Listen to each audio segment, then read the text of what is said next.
and welcome to another exciting episode of Tapcast, the official podcast series of Tap Group. I'm your host, Tanya, and today we are diving deep into the future of food, innovation in vertical farming, and the role of technology in agriculture. And who better to guide us through this than today's guest, Dr. Praveen Singh, who's the founder and director at Prayag Policy Research and Innovation Institute, also known as the Kheti Badi Wala. We will discuss this a bit more. He is a renowned agronomy expert with a passion for hydroponics and controlled environment agriculture. And we are thrilled to have him here. Dr. Singh, welcome to Tapcast. Thank you, Tanya, and thank you all about this is a really a cause where we are just going to discuss on the future of food. Absolutely. Thank you. So before we get into the technical side of our discussion and technical things, I have to ask that you are widely known as the Kheti Badi Wala. This is a really unique title as I came across. So what is the story behind it? Our listeners must know.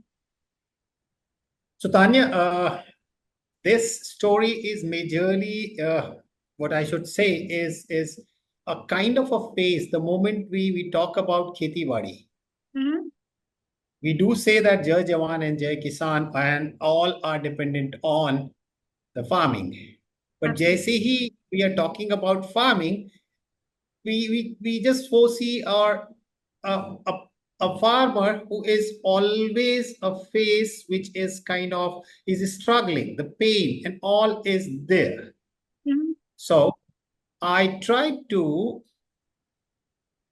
glorify or give a kind of a respect as a grower one should get. So in a nutshell, Kheti Badi Wala means, yeah, I'm a proud person who is just by their wish. He's saying that, yes, I am doing the farming, which generally people, they never prefer to announce that, yes, my profession is a growing Kheti Badi. So that's how I opted for, let's make this profession also such a respected profession where we can proudly, or anybody associated with you shall have an equal respect what other profession is there. So that's how I opted that, yes, I'm a proud Kheti Badi.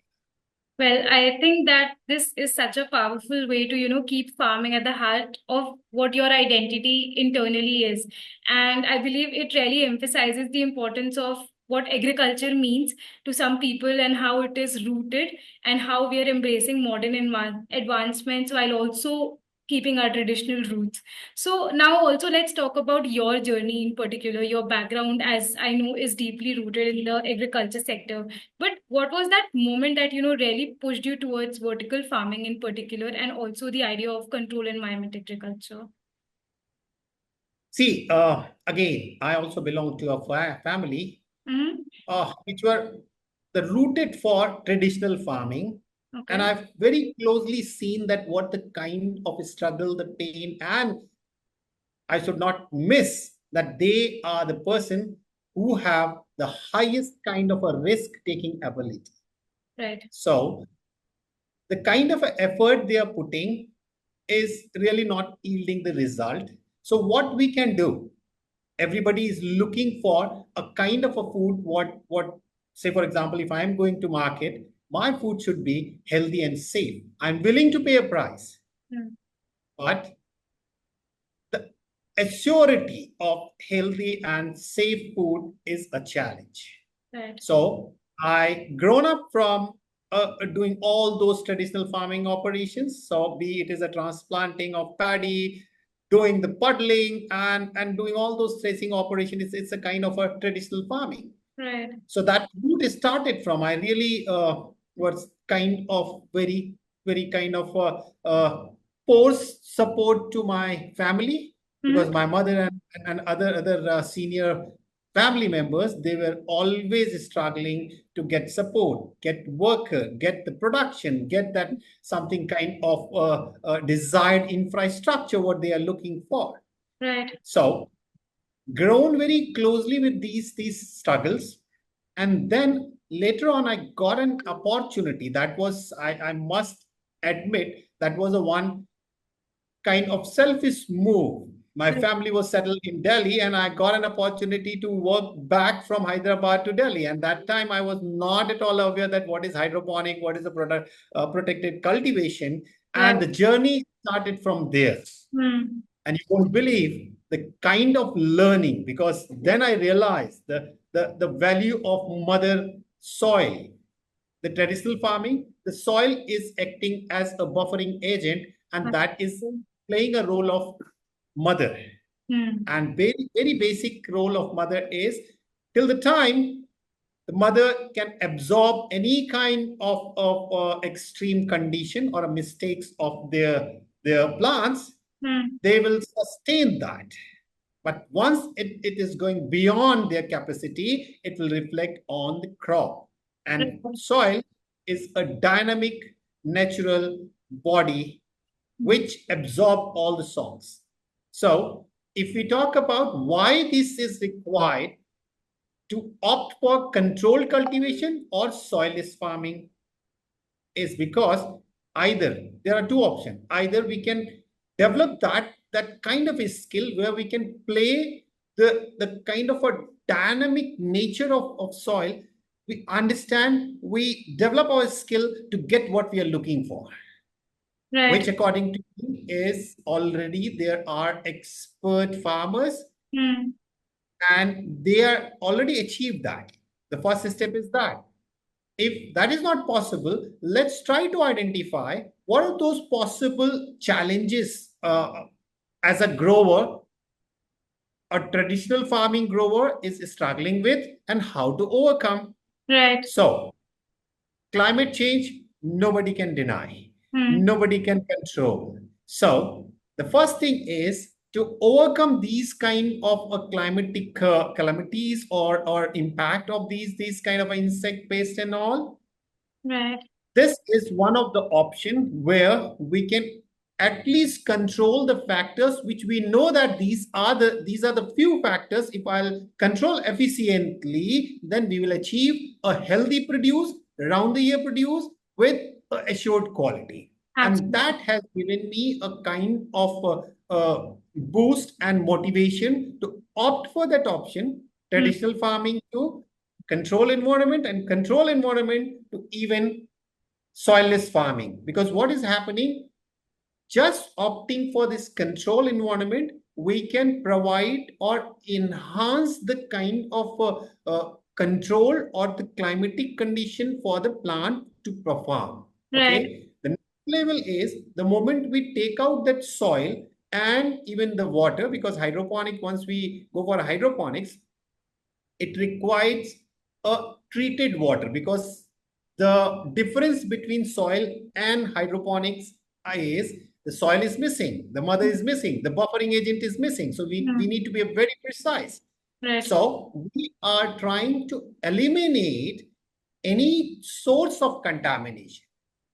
So contamination is what? Maybe the pesticide residue, chemical residue, even the pathogens, even heavy metals. So Hmm. they major source of this contamination is either through water or through the soil. Right. By eliminating the soil use of soil and the groundwater, Hmm. we are getting higher control, or more, almost whatever we are looking for, the better control for achieving the healthy produce Right. with using the science. So Hmm. that's the first level of hydroponics. And then second, beyond that, by achieving this soilless farming in hydroponic, we can extend the growing cycle. Hmm. So if we are getting the produce for maybe 60 days, so maybe we can achieve the 80 or 90 days, the same quality. I'm not saying that we cannot grow, Right. but cost effective way, we can extend that. But the next level is what? We have to control the extremes of weather, Okay. like very high temperature. Then in that case, you have to opt for indoor farming, where indoor and vertical farming, because there is no scope for expanding horizontal. So only Right. scope is going vertical, ensuring the same quality round the year. Right. So that's difference between going protected control in environment with hydroponic versus vertical farming indoor. Indoor. So even the myth is that once we'll go for this hydroponics under controlled cultivation like greenhouse, fan and pad and all, we are going to get the similar quality around the year. Right. And always the question is whether we should opt for indoor vertical farming or not. Because the countries we are talking, the Asian countries, they have a plenty of light. Right. There is no dearth of light. That was my understanding also. Before venturing for this particular sector, Right. my thought was a lot of natural light is there. Is Right. it really required to opt for artificial grow light?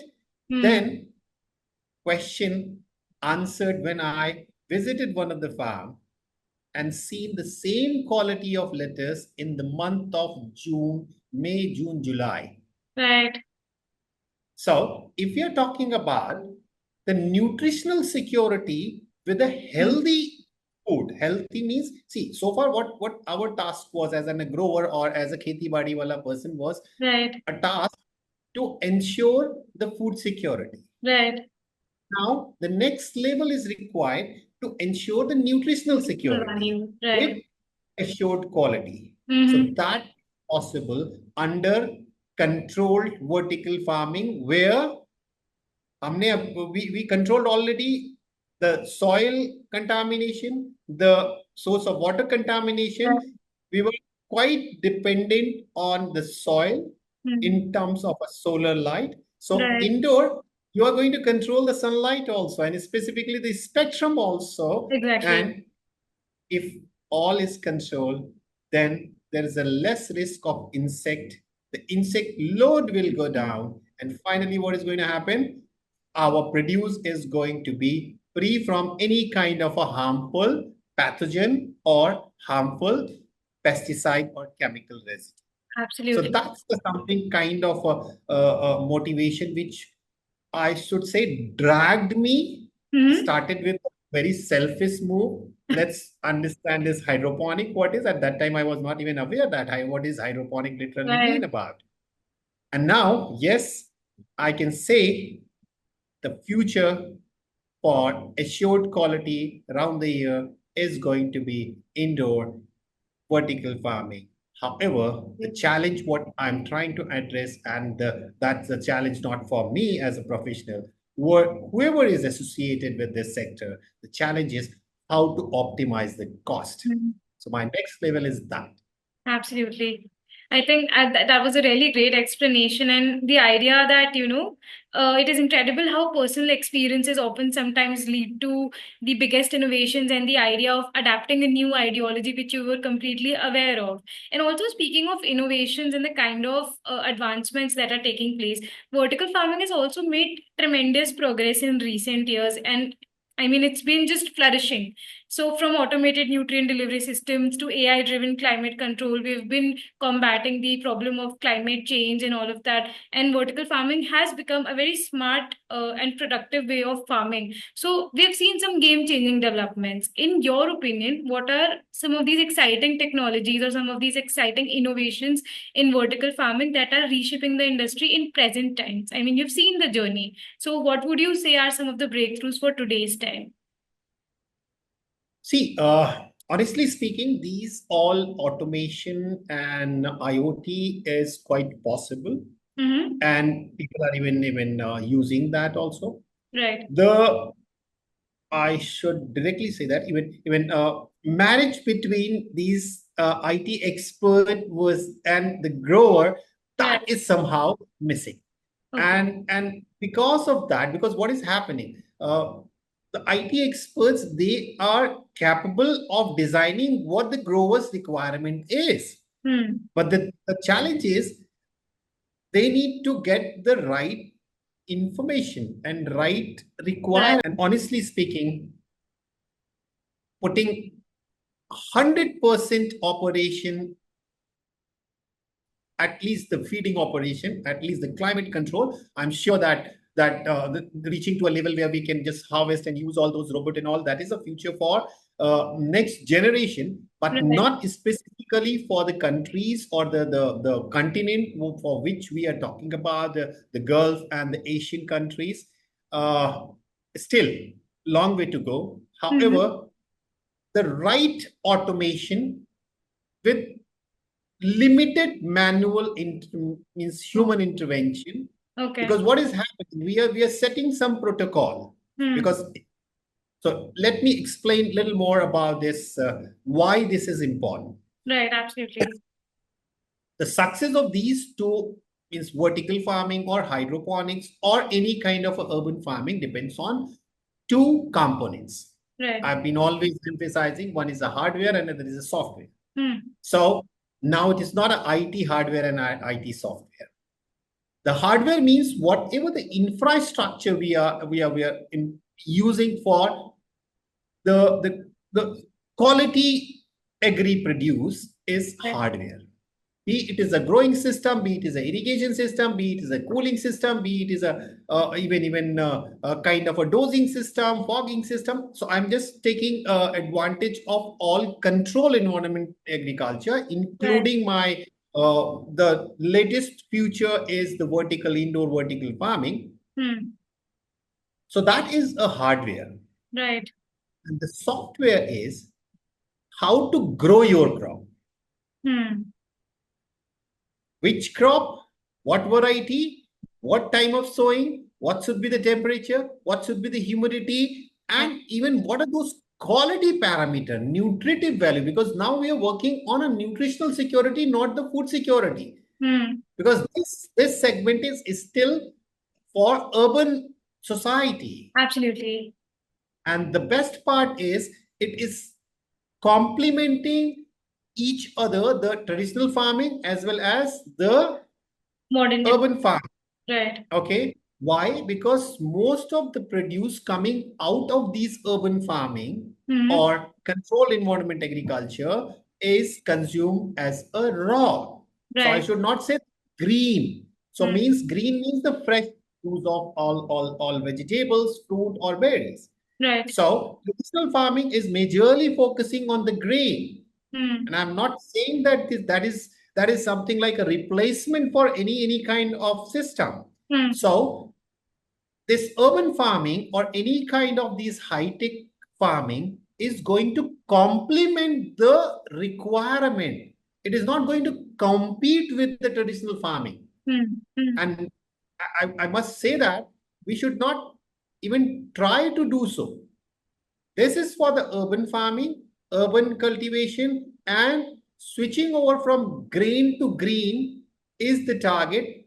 I'm not saying eliminating, but yes, we have to increase the quantity of greens eating fresh. And that is only possible once we are assured that this is the quality and fresh and is a guaranteed that this is free from any kind of a harmful chemical pathogen or any kind of negative impact on your health. Right.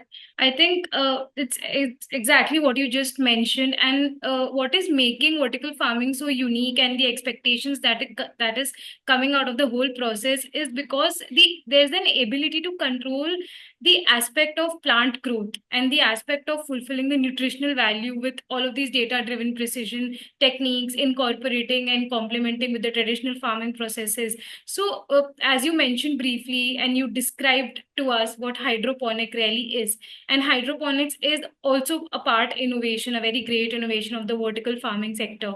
So, it is revolutionizing urban farming, as you just mentioned. It is not a case for the traditional farmers, and sustainable food production is also coming out of the process. So, what do you think makes hydroponics a game changer situation, especially in cities where space is limited? But it is also an urban farming practice. See, if I specifically mention, so there are two options. One is somehow creating a commercial setup which are meeting a requirement for the kind of organized player. Organized players, if I'm talking about, if I'm means as a customer, if I'm visiting any kind of retail kind of a outlet, organized retails. So I should get there. Second, now the digital fast moving kind of a platforms are always available. So there should be means ultimately what the challenge is, if we are growing anything in hydroponics, we are sure that yes, this is something like a safe. So that's the my requirement as a customer, as a consumer. Plus the cycle time from harvest to plate. So farm to plate should be such that it should not lose any nutritive value, Right. and minimum time of a means processing or handling of that produce. So if we could achieve that, then definitely this is going to be a game changer for the whole industry.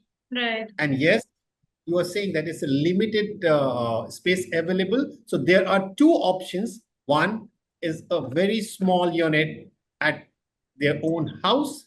Second, yes, the commercial farm where we can serve the customer within a targeted cycle time from Hmm. farm to plate. Even I used to say that the moment we slaughter our vegetable, I'm again saying that slaughter our vegetable means I'm just somehow cutting my plants from or harvesting from the plant Right. and delivering to my plate. Great. So Right. that should be a target. If we can minimize that, I'm sure people will be more than happy to accept that at a Absolutely. premium. And I think that kind of produce that you're talking about, that, eventually is from farm to plate, it will somehow also increase the kind of nutritional value that we are trying to fulfill, that is somehow left behind in other form of other types of farming practices. And it is also incredible to, think, in my opinion, that farming is now as much as about following an algorithm as it is about agriculture. It has to be a balance of both. You can't just simply be behind science, as you mentioned, that there has to be a connection between the technology providers and those who are consuming it, in terms of farmers or and eventually the customers. So I think that is also an incredible idea. Yeah. So see, ultimately without tech,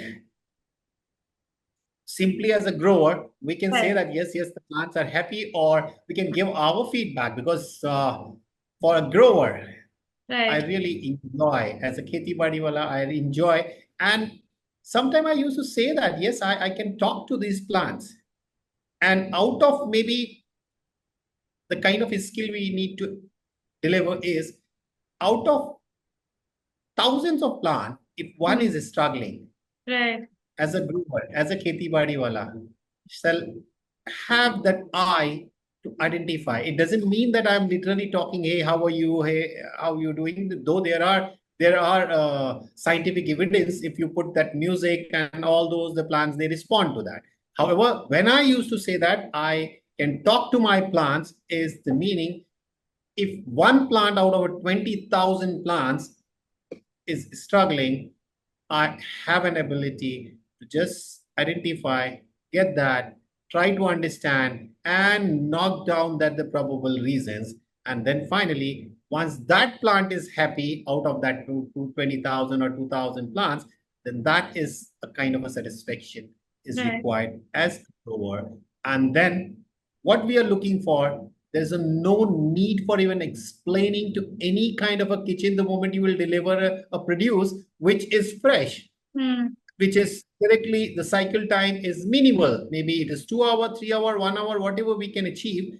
That production cycle or production site should be such that the produce should be delivered at the minimum cycle time. So then we need not to explain that this is fresh, because that's not that difficult to Right. identify that this plant, this produce, or this strawberry, this cucumber, this salad leaf is fresh or not. So Right. now we should go and knock every day to say that, oh, this is just something like a fresh, free from any kind of a harmful chemical. Yes, this is grown Hmm. very close to you and it's harvested at this point of a time, and if you Right. want you can just track that what the all gone in to produce that. And if you want to visit that place, you should trace that and reach out to that place to know how we are growing.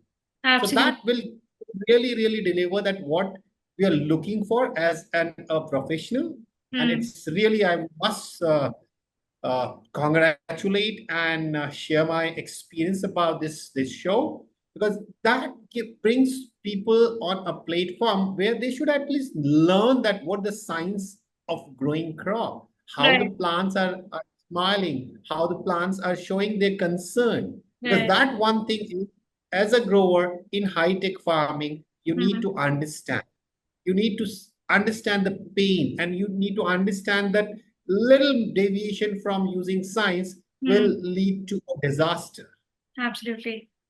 I think that So is. that's somehow kind of a delivery we are looking for. Right. And I think that was some incredible opinion that you also gave away. And as you mentioned that the show, the Global Vertical Farming Show, is actually becoming a key platform to, discuss controlled environment agriculture landscape. What are some of the industry leaders are bringing to the platform? What are the situation with the investors, and how are innovators coming together at an event like this where, perceptions are being exchanged. There are gatherings to drive collaboration and also make a knowledge exchange, and just explore business opportunities as well in the vertical farming space. So thank you for those insights. And finally, as we wrap up, Dr. Praveen, I want to ask you, what is one piece of advice as a professional that you would give to aspiring entrepreneurs, or let's say the agripreneurs who want to step into the vertical farming industry but somehow are fixed in a complicated situation of knowing where to start and how to start? See, very simple advice. If you want to venture in this, be a kind of a very simple grower. Try Hmm. to see your plant, whether they are happy, what you are doing, or they are struggling. Right. So it is not kind of a miracle you are going to do. You simply use your common sense and seeing that, oh, this plant is doing happy and this plant's leaf is doing some sister symptoms. So very simple language. If you really want to venture, this is going to be the future. However, the kind of a systematic approach using science to Right. grow your crop, and you need to be very clear that where you want to be after down the line 5 years. And Right. believe me, if you'll Yeah. follow this passion, yeah, at least what we are looking for is to serve as many as customers whom we can ensure that yes, this is a kind of a work I'm doing. My after consuming this produce, I'm 200% sure that it Yeah. is healthy for my future generation and for myself. So that's the Absolutely. ethical value we need to carry. Right. I think that is some fantastic advice you gave. And I believe if I were to quote this in one line, I would simply say that you mentioned that it is about, starting small, thinking big, and trying to be adaptable to the environment. So Exactly. Dr. Singh, this has been an incredibly insightful conversation, in my opinion. Thank you for sharing your knowledge and experience, and also the vision for the future sustainability agriculture idea. And to all the listeners that we have, thank you for tuning into Tapcast by Tap Crew. I hope you enjoyed this episode, and so did you, Dr. Singh. And thank you for making sure that this was a fruitful conversation. Until next time, stay curious and stay innovative. Thank you, Tanya, and thank you, the TAB group, for at least igniting the thought, igniting that light. Yes, Absolutely. that is the future.